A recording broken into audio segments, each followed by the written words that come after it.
হাসির রাজা, জ্ঞানের রাজা, রসিক রাজা। কি আজকে এত বেলা হতে চললো, কিন্তু সবাই এখনো পর্যন্ত এলো না। এই সব হলো কুঁড়েমির লক্ষণ মহারাজ। আপনি একদিন যারা যারা দেরি করছে তাদের চাপকে দেবেন, সিধে হয়ে যাবে। আর বলবেন না মহারাজ, আজকে গিন্নি কাঁচা লঙ্কা দিয়ে কুচো চিংড়ির ঝালটা যা বানিয়েছিল না, খেতে খেতে দেরি হয়ে গেল। গোলগাপ্পি দেওয়ার আর জায়গা পাও না না? বিশ্বাস করুন, সত্যি খুব ভালো রান্না করেছিল গিন্নি, তাই আবার আরেক হাঁড়ি ভাত চড়াতে বললাম। আর সেটা খেয়ে আসতেই তো দেরি হয়ে গেল। আরো এক হাঁড়ি? মহারাজ কিছু মনে করবেন না, এই পাঠশালা বন্ধ করে সব গুছিয়ে তাপে এলাম। সুপ্রভাত মহারাজ। সুপ্রভাত মহারাজ। প্রভাত আজকে আর শুনেই, তোমরা সবাই এত কুঁড়ে হয়ে গেছো যে কি বলবো। মহারাজ, এই কুঁড়েমির আসল কারণ হচ্ছে চর্বি। কথায় আছে, যত বেশি চর্বি তত তাড়াতাড়ি মরবি। আপনি কি বলতে চাইছেন মন্ত্রী মশাই, যে আমি তাড়াতাড়ি মরে যাব আর আপনি মজা দেখবেন? ঠাকুর ঘরে কে, আমি তো কলা খাইনি ব্যাপার হয়ে গেল। গোপালের একদম মোক্ষম জায়গায় আঘাত লেগেছে, যাকে বলে ওই আঁতে ঘা। তুমি বেশি কথা বলো না বৈদ্য, ছুঁচ করে চালুনির বিচার। হ্যাঁ, বৈদ্য তো দেরি করেই এসেছে। আমার মনে হয় প্রত্যেককে এমন ভাবে প্রশিক্ষণ দেওয়া দরকার যাতে তারা একটু চনমনে হয়ে ওঠে। হ্যাঁ মহারাজ, তাহলে আগামীকাল থেকেই শুরু হোক ব্যায়াম আর অস্ত্র শিক্ষা। হ্যাঁ, কুঁড়ে থাকলে রাজ্যের কোনো বিপদ আপদেই সভাসদেরা কাজে আসবে না। ঠিক বলেছেন মহারাজ। তাহলে আর দেরি কেন, চলো সবাই এখনই আমরা মাঠে যাই। এই তো মহারাজ ভরপেট খেয়ে এলাম, এখনই মাঠে? ওসব অজুহাত দিয়ে লাভ নেই, চলো চলো চলো।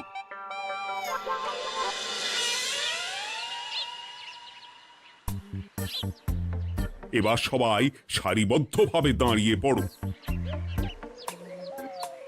কি গোপাল কোথায়? মহারাজ, গোপাল আপনার পিছনে দাঁড়িয়ে আছে, চুপি চুপি। এই এই এই গোপাল, যাও যাও, মাঠের মাঝখানে গিয়ে দাঁড়াও। এই চাঁদি ফাটা রোদে কেন মহারাজ সুস্থ শরীরকে ব্যস্ত করছেন? এইসব বাজে কথা শুনতে চাই না। শুয়ে বসে থেকে শরীরের কি অবস্থা করেছো? শরীরের নাম মহাশয়, যা সবে তাই সয়। তুমি যাবে না, তোমাকে এক্ষুনি বরখাস্ত করব। কি জ্বালা! যেখানে আমার সব কাজ বুদ্ধি দিয়েই হয়ে যায়, সেখানে গায়ের জোরের কি দরকার? হ্যাঁ,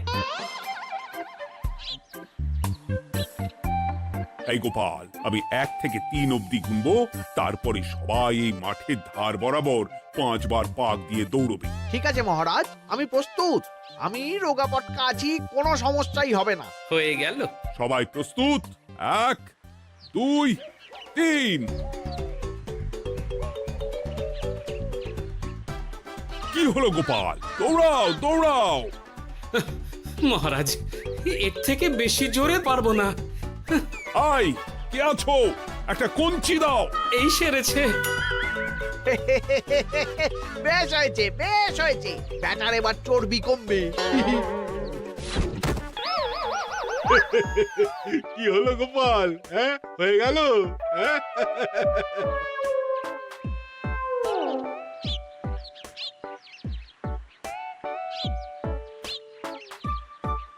এই গুলটে, উঠি, আমাদের দাদু উল্টে গেছে। হ্যাঁ, তাই তো দেখছি। চল চল গিয়ে দেখি। উফ, চেহারার কি অবস্থা বানিয়েছো গোপাল, হ্যাঁ? এতটুকু দৌড়তে গেলেই চিটপটাং। তাড়িয়ে দিন মহারাজ, এরকম বেঢপ চেহারা সভাসদকে আমাদের দরকার নেই। না না, তা বললে হবে নাকি গোপাল, তুমি এক্ষুনি বাড়ি চলে যাও, কালকে আবার মাঠেই দেখা হবে। এই দাদু, বাড়ি চলো। ওরে বাবারে!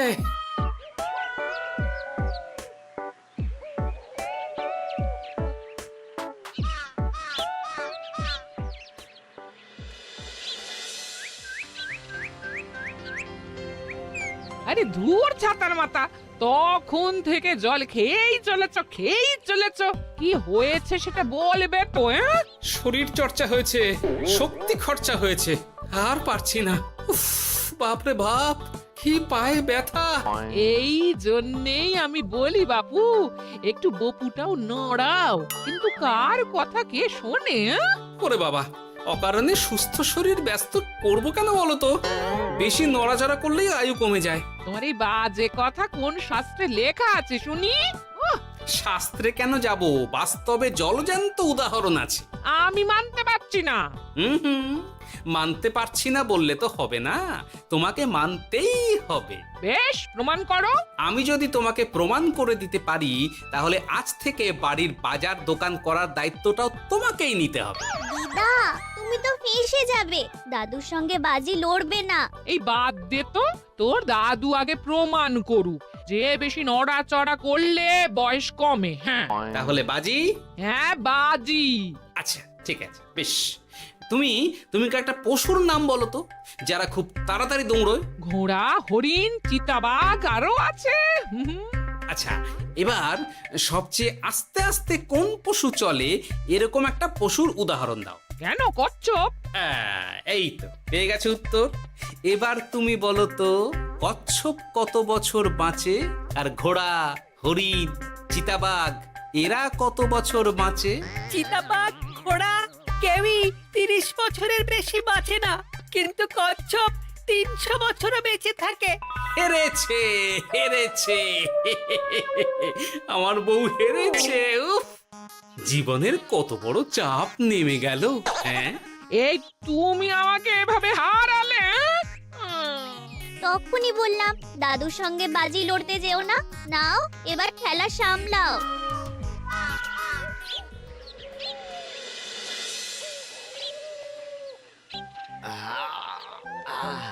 আরো ভালো করে মালিশ কর। আজকে ছোটাছুটি করে পা দুটো বেশ ব্যথা ব্যথা করছে। কালকে তো আবার অন্য পরীক্ষা। আরে আমার হালকা চেহারা আছে, সব সামলে নেব। কালকে তো অস্ত্র চালনা হবে, কালকে আমি কাঁপিয়ে দেব। কাঁপাতে তো হবেই মন্ত্রী মশাই।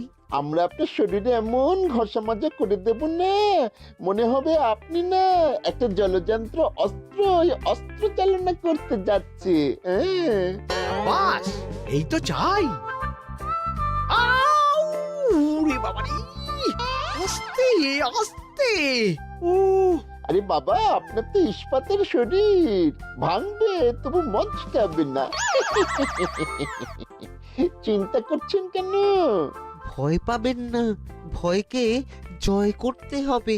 আরে আরে আরে, তোরা আমার কথাটার সাথে করছিসটা কি? মানুষটা মরে যাবে তো। চিন্তা করো না গিন্নি। বাবা, ওরা বলেছে আমার ইস্পাতের শরীর, ভাঙবে তবু মচকাবে না।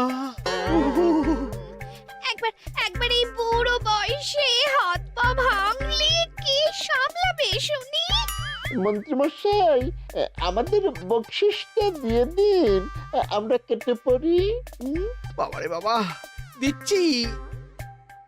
এনে এত খাটানোর পরে এতেই এখন খুশি থাক। হ্যাঁ,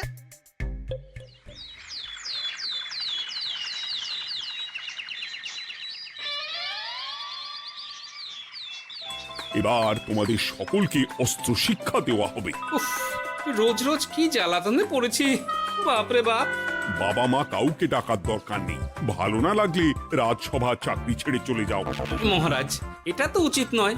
যে যেটাই পারদর্শী তাকে সেটাই করতে দিন না। একটা বাঁদরকে যদি আপনি বলেন শিকার করে মাংস খেয়ে দেখা, সে কি পারবে মহারাজ? মহারাজ, গোপাল একটু বেশি কথা বলছে, ওকে আপনি বের করে দিন। আমি তোমার কথায় গলবো না গোপাল, তোমাদের সবাইকে এখন অস্ত্র শিক্ষা শিখতেই হবে। কর্তার ইচ্ছায় কর্ম, এখন তো আমার আর কিছুই বলার নেই। তাহলে আর দেরি কেন, তোমরা সবাই একটা করে ঢাল আর একটা করে তলোয়ার তুলে নাও। সেনাপতি, বলুন মহারাজ। তুমি সকলকে অস্ত্র শিক্ষা দেবে, তলোয়ার চালানো শেখাবে।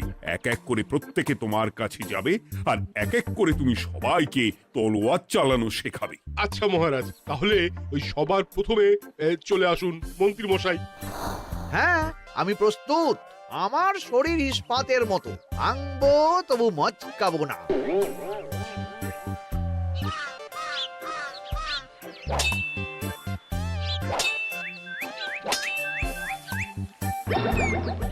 কি কেমন দিলাম? অত সহজ নয় সেনাপতি। আমি মন্ত্রী এমনি এমনি হইনি, আগে অস্ত্র শিক্ষা শিখে তবে মন্ত্রী হয়েছি। এটা কি হলো? হ্যাঁ, আপনি অস্ত্র শিক্ষায় পারদর্শী, কিন্তু আরো বিচক্ষণ হতে হবে। কারণ আজকে এই পাগড়ির জায়গায় আমি যদি তলোয়ার আপনার গলার দিকে চালাতাম, তাহলে কিন্তু আপনার এই ভবলীলা এখানেই সাঙ্গ হয়ে যেত। ঠিক আছে ঠিক আছে, মনে রাখবো। এবার বাকিদের তো ডাকো। হ্যাঁ, এরপরে তলোয়ার চালানো শিখতে আসবে গোপাল। গোপাল দাদু, ও গোপাল দাদু। বাবা বাবা বাবা, গোপাল তুমি আবার দলবল নিয়ে এসেছো।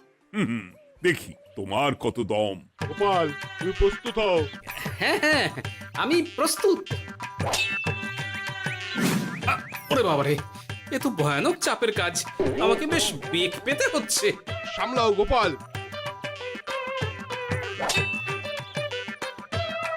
না, আমাকে অন্য রাস্তা দেখতে হবে। সেনাপতি মহারাজের দিব্যি, তুমি আমার দিকে তলোয়ার ঢাল বাড়াবে না। এই এই, এটা কি হলো? সত্যি তো, এটা কি হলো? গেল গেল গেল গেল গেল গেল গেল, দুটিটা খুলে গেল গো। দেব নাকি এবার কুচ করে কেটে? জিতে গেছি, জিতে গেছি। এটা কি হলো? শত্রুপক্ষ কখনো কারো দিব্যি শুনবে না। আর সেনাপতি, তুমি কি ওখানে দাঁড়িয়ে দাঁড়িয়ে মজা দেখছো? আমি কি করব মহারাজ, গোপাল যে আপনার দিব্যি দিয়ে দিল। গোপাল বেটা খুব চালাক। তাহলে এখন উপায়? ওসব গোপাল তোমাকে বোকা বানাবার জন্য করেছে। তুমি ধুতি ঠিক করে আবার লড়াই চালিয়ে যাও। যথাজ্ঞা মহারাজ।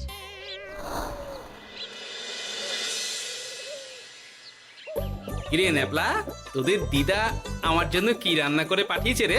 এই তো ভাত, আলু সেদ্ধ, এই পুঁই শাকের ঝোল আর রুই মাছের ঝাল। আর তোদের যে তোষক, বিছানার চাদর আনতে বলেছিলাম, এনেছিস তো? ওই তো দাদু, কুটির গুড়িতে আর বাকিরা সবাই ধরাধরি করে নিয়ে আসছে। ব্যাস, তাহলে তার কোনো চিন্তা নেই। খেয়ে একটা জব্বর ঘুম দেব, কারণ এখানে যা রঙ্গ দেখছি তাতে বিকেল হয়ে যাবে। তলোয়ার শিক্ষা আজকের মতন এটুকুই থাক। এবার শুরু হবে বল্লম শিক্ষা। সবাই আবার আগের মতন সারিবদ্ধভাবে দাঁড়িয়ে পড়ো। আহ, তোদের দিদা পুঁই শাকটা কিন্তু বেশ জব্বর বানিয়েছে। তোদের দিদার হাতের রান্নার কোনো তুলনাই নেই। আহা, কি স্বাদ! কি গোপাল আবার কোথায় গেল? এই তো মহারাজ, আমি এখানে ওই পুঁইয়ের ঝোল আর রুইয়ের ঝাল দিয়ে ভাত খাচ্ছি। এসব কি মাঠের মধ্যে খাওয়া? আরে শরীরটাকে তো রাখতে হবে। তাড়াতাড়ি খেয়ে এইদিকে এসো। আসছি আসছি আসছি। এবার আমি তোমাদের দেখাবো কিভাবে বল্লম নিয়ে তেড়ে যেতে হয়। দেখান মহারাজ।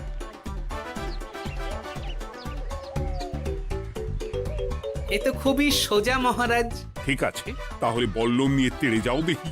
দিন, আপনার হাতের বল্লমটাই দিন।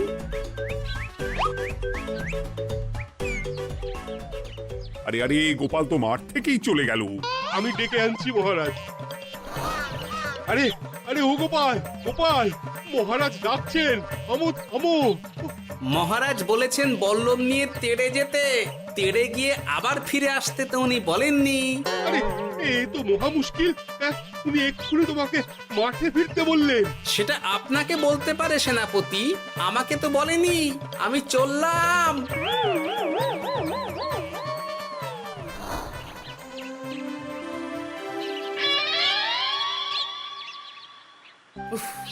বাবারে বাবা, কি ঝক্কি! অনেক বুদ্ধি করে মাঠ থেকে খাটে চলে এসেছি। আমি আর উঠছি না। এ কি বলি, তোমাদের তো এখন অস্ত্র শিক্ষা নেওয়ার কথা। হ্যাঁ, তোমার বলা নেই, কোয়া নেই, অমনি বাড়ি চলে এলে। আরে বাবা, ওইসব অস্ত্র শিক্ষা মানেই সুস্থ শরীরকে ব্যস্ত করা, অসহ্য খাটনি, অযথা কষ্ট। কষ্ট করলে তবেই কেষ্ট পাওয়া যায়। হ্যাঁ, তোমায় আমি আগেও বুঝিয়েছি, যেখানে বুদ্ধি কথা বলে সেখানে দেহের শক্তি নীরব দর্শক গিন্নি।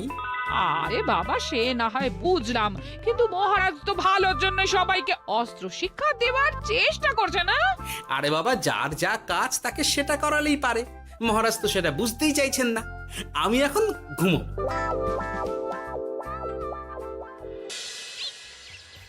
দরজা খোলো গোপাল, দরজা খোলো।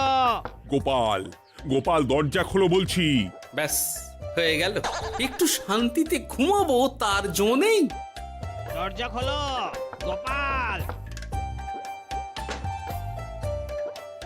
বলুন মহারাজ। তুমি কি পেয়েছোটা কি গোপাল? রাজসভায় দেরি করে আসবে, তারপর অস্ত্র শিক্ষার সময় ফাঁকিবাজি দেবে, এভাবে তো আর তোমাকে মনে হচ্ছে রাজসভায় রাখা যাবে না। মহারাজ, গোপাল তো মুখের কথার লোক নয়, ওকে তাড়িয়ে দিই। কেন মহারাজ? আমি কি এমন মহাপাপ করেছি যে আমাকে তাড়িয়ে দেবেন? এই যে আমার কথা শুনছো না, এটাই তোমার অপরাধ। অপরাধ নেবেন না মহারাজ। পণ্ডিতের দায়িত্ব পুজো করা, সভাকবির দায়িত্ব কবিতা বলা, সাহিত্য চর্চা করা, আর আমার দায়িত্ব হাসি মজা করে আপনার মন ভালো রাখা। কিন্তু আপনি আমাকে জোর করে যুদ্ধের ময়দানে ঠেলে দিতে চাইছেন। এটা আমার ইচ্ছে। আমিও তো মহারাজ ইচ্ছে করলেই অনেক কিছু করতে পারি। চোখ বন্ধ করে লক্ষ্য ভেদ করতে পারি, শুধু বুদ্ধি দিয়ে। আরে বাহ, এত বড় কথা! তাহলে মহারাজ, ওকে বলুন পরীক্ষা দিতে। কি পরীক্ষা? আমি একটা ঘরে বর্ম পরে দাঁড়িয়ে থাকবো। তোমার হাতে অস্ত্র দেব, আমার মাথায় একটা আপেল থাকতে হবে, আর তুমি কিভাবে আমার মাথা থেকে ওই আপেল ফেলতে পারো দেখব। এ তো খুবই সোজা। কি গোপাল, তাহলে লড়বে নাকি বাজি? হ্যাঁ, লড়তে রাজি আছি। তাহলে আজ রাতেই হয়ে যাক পরীক্ষা। যদি এই পরীক্ষায় উতরে গেলে তো ভালো, নইলে তোমার চাকরিটা গেল। গোপাল, তুমি পারবে তো? সে দেখাই যাবে। আজ রাতে তাহলে রাজবাড়িতে দেখা হচ্ছে।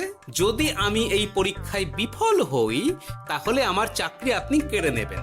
আর যদি সফল হই, তাহলে মন্ত্রী মশাইকে শাস্তি দেবেন। আমি নিজে সারা কৃষ্ণনগরে নাক্ষত দেব। বেশ, দেখা যাক।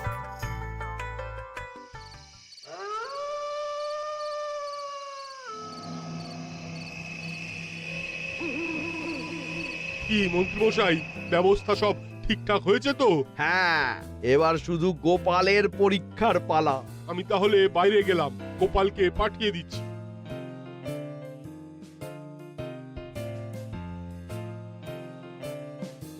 এবার যাও গোপাল, ঘরের ভিতরে যাও, দেখি তুমি কি করে মন্ত্রীর মাথা থেকে আপেল ফেলতে পারো। আপনি তো শুধু আমার চোখ ঢেকেছেন, আমার নাক, মুখ, কানও ঢেকে দিন, যাতে ঘ্রাণেন্দ্রিয়, শ্রবণেন্দ্রিয়েরও সাহায্য না নিতে পারি। বেশ, তাহলে তাই হোক। আয়, কে আছো? গোপালের মুখ, নাক আর কান ঢাকো। যথা আজ্ঞা মহারাজ। একটু একটু মোটা কাপড় দিয়ে নাক মুখ ঢাকো, হ্যাঁ, যাতে সেভাবে আপেলের গন্ধ না পাই। বেশ বেশ।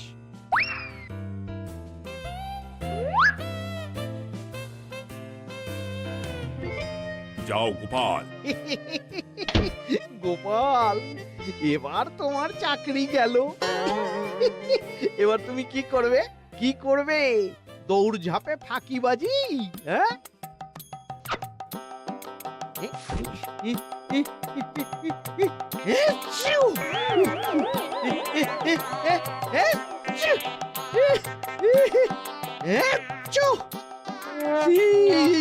গেল গেল গেল গেল গেল, আপেল পড়ে গেল। আপেল পড়ে গেল? মহারাজ, এর মধ্যেই গোপাল আপেল ফেলে দিয়েছে। ঘরের ভেতরে চলো।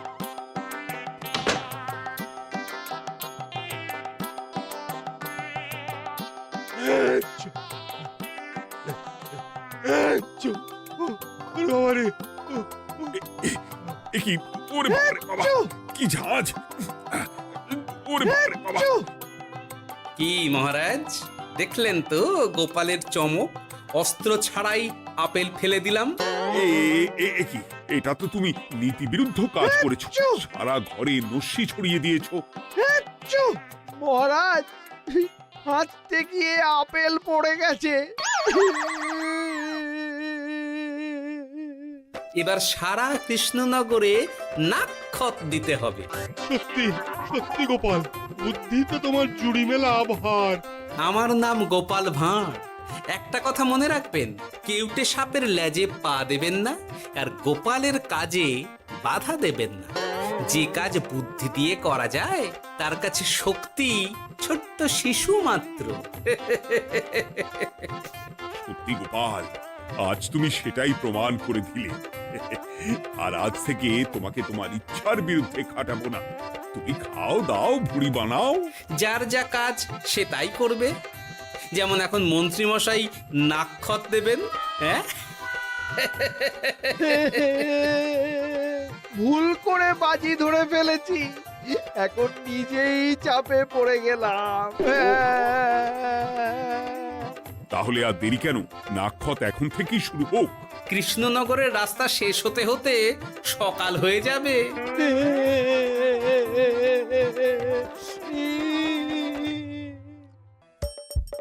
হাসির রাজা জ্ঞানের রাজা রসিক রাজা